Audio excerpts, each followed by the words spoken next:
Okay, so you ready to dive back in? Always. I love these deep dives. What are we looking at today? Well, this one is really interesting. It's all about starting your own business and entrepreneurship. Nice. I know a lot of our listeners are into that kind of thing. What kind of business are we talking about? So a listener actually sent us this YouTube video about this guy, Sean. Okay. He owns Black Willow Lawn Care. Lawn care. Huh. Yeah, not what you typically expect, right? Not exactly Silicon Valley. But hey, that's kind of the point of these deep dives, right? Finding those unexpected gems. Totally. So what's so special about this Sean guy? Well, for starters, he tells this crazy story about his old manager, Wayne.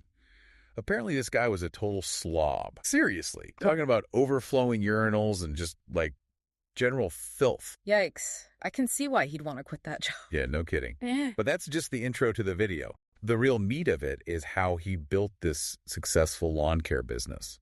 Okay, so the question is, can you actually build a good life, a fulfilling life, just cutting grass? Right.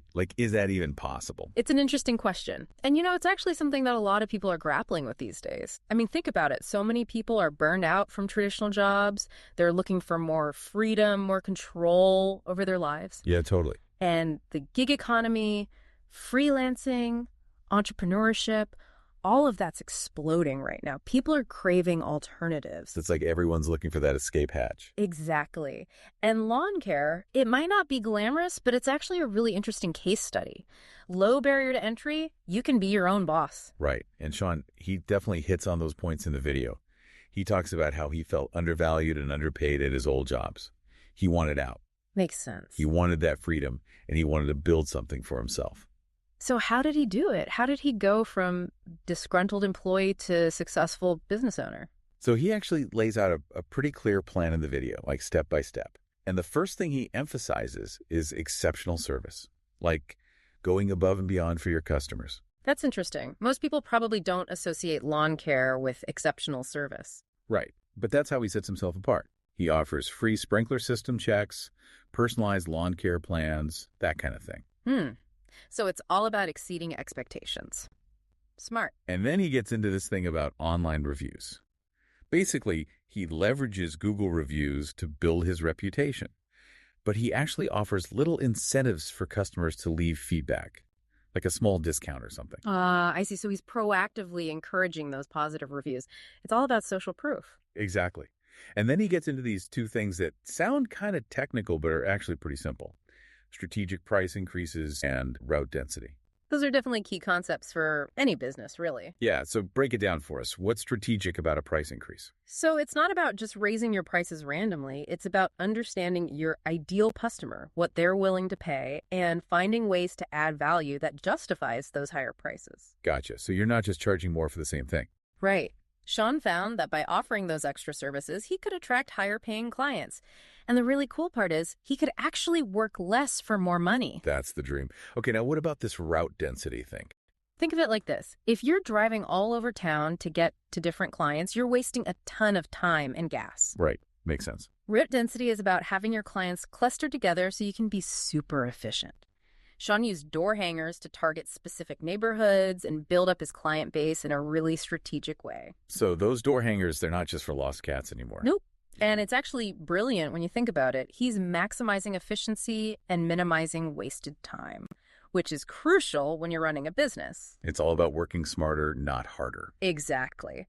And this actually highlights a really important point that applies to any business. What's that? You have to understand your target market, your pricing, and how to reach your customers effectively. And Sean's story, it really illustrates how to do all three. Totally. But you know what struck me? It wasn't all about profits for Sean. He actually talks about how much he enjoys the relationships he's built with his clients. He describes them as more like family. Oh, that's so nice. And I think that speaks to a really important aspect of entrepreneurship. It's not just about the money. Yeah, it's about finding that sense of purpose. When you're directly helping people, solving their problems, you're creating real value and building genuine connections. It's like you're part of the community. Exactly. And that sense of purpose, that can be incredibly rewarding. I love that. So yeah, it sounds like a well-run lawn care business can be more than just a way to pay the bills. It can be a path to a really meaningful life. Totally. And I think that's a really important takeaway for our listeners. I never thought we'd be getting all philosophical about lawn care. See, there are hidden gems of wisdom everywhere. All right, so to wrap things up, we learned that lawn care can be a surprisingly viable path to entrepreneurship. And potentially a really fulfilling one, too. It takes hard work, strategy, and a dedication to delivering that top-notch service. But the payoff, both financially and personally, can be huge. Absolutely. And it makes you wonder, could this model be applied to other fields? What do you mean? This idea of hyperlocal service, building those strong customer relationships, could you apply that to other seemingly ordinary businesses? I like where you're going with this. Like, what kind of businesses? I don't know. That's the question for our listeners to ponder. What other hidden opportunities are out there? Ooh, I love it. A little homework assignment for everyone. Exactly. Awesome. Well, this has been a really thought-provoking deep dive. Thanks for sharing your expertise. Always a pleasure. And to all our listeners, we'd love to hear your thoughts on this. Come join the conversation online. Until next time, happy diving. Happy diving.